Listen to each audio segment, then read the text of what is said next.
تو میرے لوگوں کے اندر ایک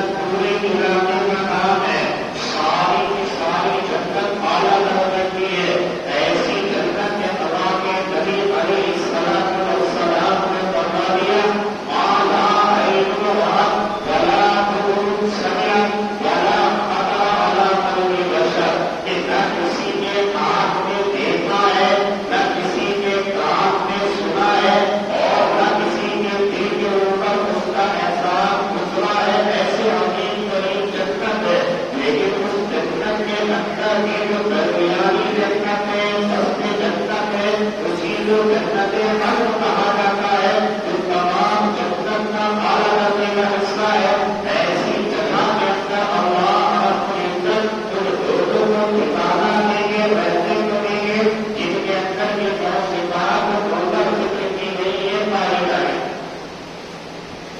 اور پھر ان لوگوں کو جب جنت حق کے اندر داخل کر دیا جائے گا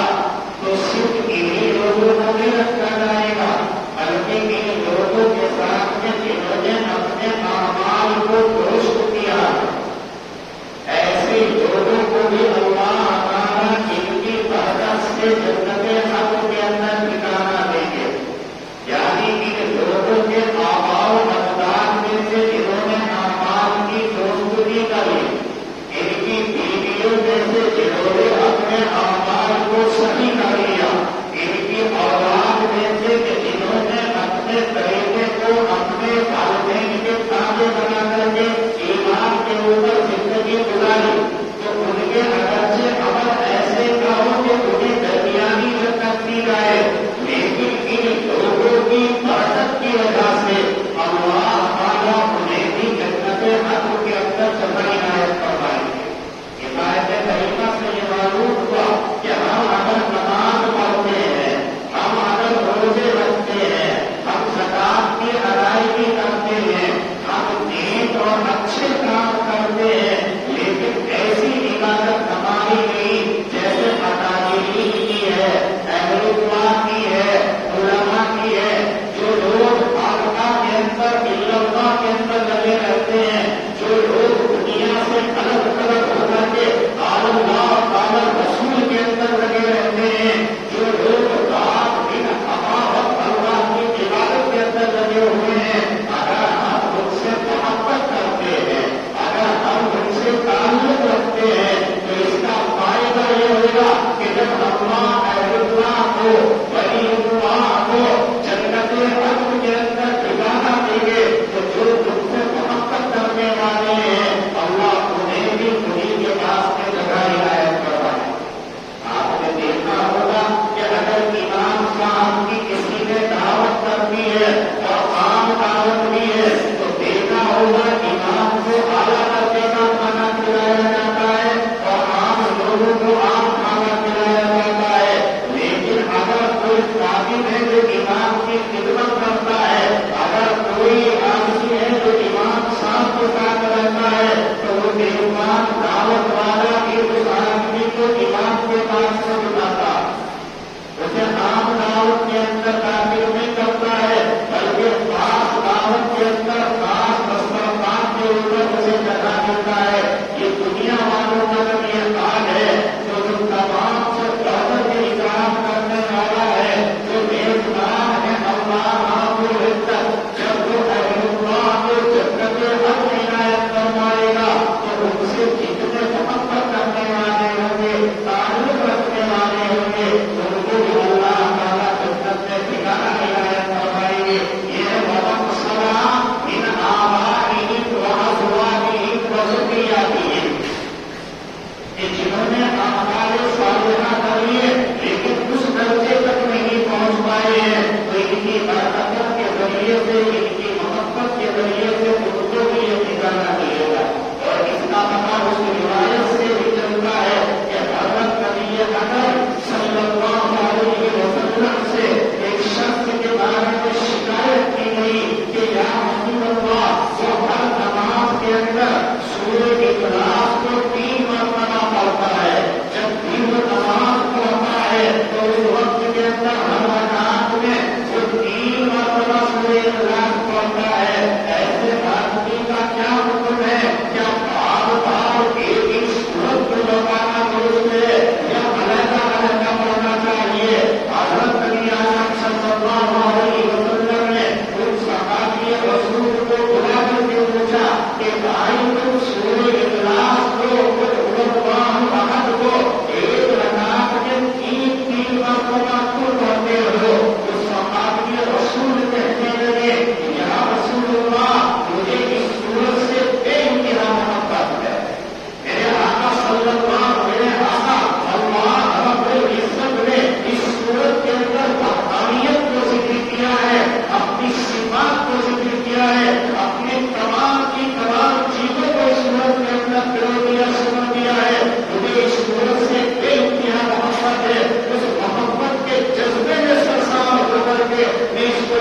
جائیں گے تو ملائکہ ان کو آنا کے سلامتی کی دعائیں دیتے ہوئے ان کو دنیا کی وہ تمام پریشانیاں یاد دلائیں گے کہ اس کے بدلے کے اندر اللہ نے یہ تمام نعمتیں عنایت کی ہیں تو جنتی اپنے رب سے دل کے آزادی اور خوش ہو جائے گی والذین یذکرون اللہ اقامین کافی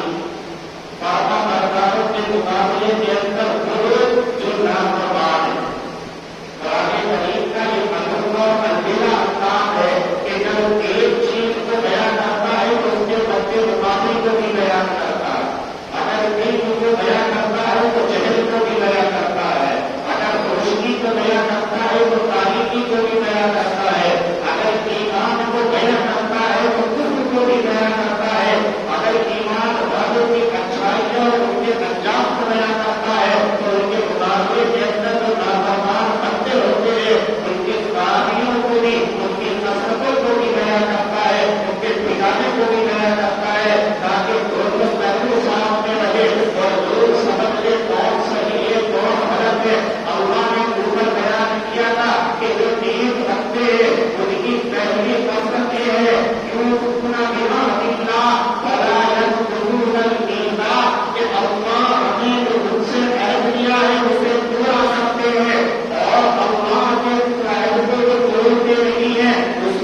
الذین یصلون ما امر اللہ به ان یوصل،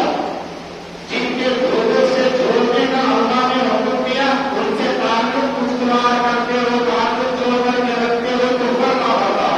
اور جن سے اللہ نے تعلق جوڑنے کا حکم دیا آپ نے ان کو بلا دیا، فراموش کر دیا تو تم قطاعت نہیں کرنے والے ہو۔ اس لیے کہ حضرت نبی اکرم صلی اللہ علیہ وسلم نے فرمایا بدترین قسم کا گناہ یہ ہے کہ آدمی تعلقات کو منقطع کرنا شروع کر دے۔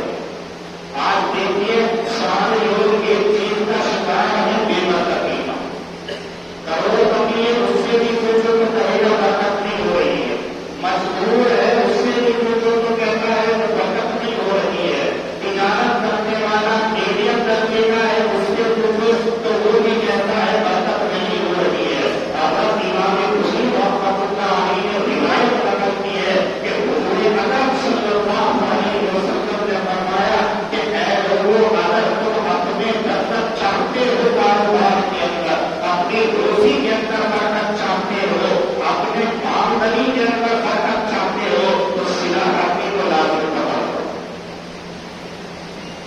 جن کے حقوق تمہارے سے وابستہ ہیں ان کے حقوق کو ادا کرتے رہو تو تمہارے رزق کے اندر کبھی بے برکتی نہیں ہوگی، کبھی کسی سے تعویذ دینے کی ضرورت پیش نہیں آئے گی، کبھی کسی سے دعا کہنے کی ضرورت پیش نہیں آئے گی، کبھی کسی سے وظیفہ پوچھنے کی ضرورت پیش نہیں آئے گی۔ یہ آقا صلی اللہ علیہ وسلم فرما رہے ہیں۔ اور ایک حدیث کے اندر جس کو امام ترمذی رحمۃ اللہ علیہ نے ذکر کیا کہ اگر آپ یہ چاہتے ہیں کہ آپ کی عمر کے اندر برکت ہو جائے، اگر آپ کی یہ چاہتا ہے وہ 100 سال زندہ ہے، قبر میں پیر رکھ رہے ہیں پھر بھی کیا کہتا دعا کرتی کہ اللہ مجھے صحت دے دے، تندرستی دے دے، یوں نہیں کہتا کہ اللہ تعالیٰ میرے ساتھ خیر کا معاملہ کر دے، اس وقت بھی کیا کہے گا اللہ تندرستی دے دے، صحت دے دو۔ آگے ان سے معلوم کر لیجیے آج بھی ان کی زبان میں یہی ہوگا اللہ مجھے کم سے کم 100 سال اور زندہ یہ ہوگا۔ تو آپ علیہ الصلوۃ والسلام نے نسخہ بتلایا کہ اگر کوئی چاہتا ہے کہ اس کی عمر کے اندر برکت ہو جائے تو صلہ رحمی کو لازم پکڑو۔ صلہ رحمی کا مطلب یہ ہے کہ والدین کے جو حقوق ہیں وہ ادا کرے، پڑوسیوں کے جو حقوق ہیں وہ ادا کرے،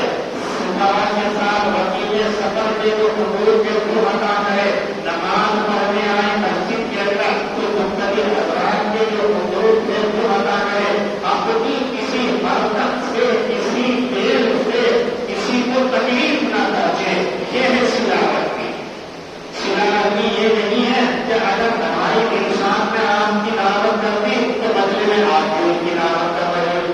یہ تو بدلا بدلا ہو، انہوں نے کھلا دیا تم نے کھلا دیا، کون سی صلہ رحمی ہے؟ صلہ رحمی یہ ہے کہ آپ کی دعوت نہ کرے، آپ پھر بلا کر کے دعوت کرو۔ جابر بھائی نے قاری صاحب کو گاؤں میں بلایا تو یہ نہ سوچو تمہیں نہیں بلایا، تم جابر بھائی کو بلا کر کے دعوت کرو، یہ ہے صلہ رحمی۔ اگر قاری صاحب ان کو کھلا رہے ہیں، یہ قاری صاحب کو کھلا رہے ہیں تو یہ صلہ رحمی نہیں ہے۔ آقا صلی اللہ علیہ وسلم نے منع فرمایا۔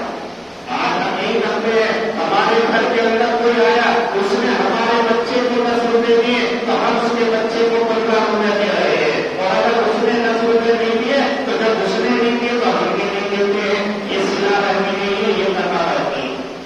جو آپ نے آپ سے معلومات کو ختم کرنا چاہے آپ اس سے معلومات کو جوڑو، اس کا نام صلہ رحمی ہے۔ آج ہم نے ادنا بدلے کا نام صلہ رحمی رکھ لیا ہے۔ اگر مائی معراج نے دعوت کری ہے تو اگلے دفعہ جب آپ کا نمبر آئے تو ان کا نام لسٹ میں رکھ لینا۔ کسی وجہ سے اگر بھول لگ گئی ہے ان کی دعوت یاد نہیں ہوئی، کنڈم کر دیا، نکال کر لسٹ سے بھی ان کو دعوت نہیں کرنی ہے۔ میرے دوستو یہ صلہ رحمی ہے، یہ دکھلاوا ادنا بدلا ہے، اس چیز کو صلہ رحمی نہیں کہا جائے گا، بلکہ اگر آپ کا پڑوسی ہے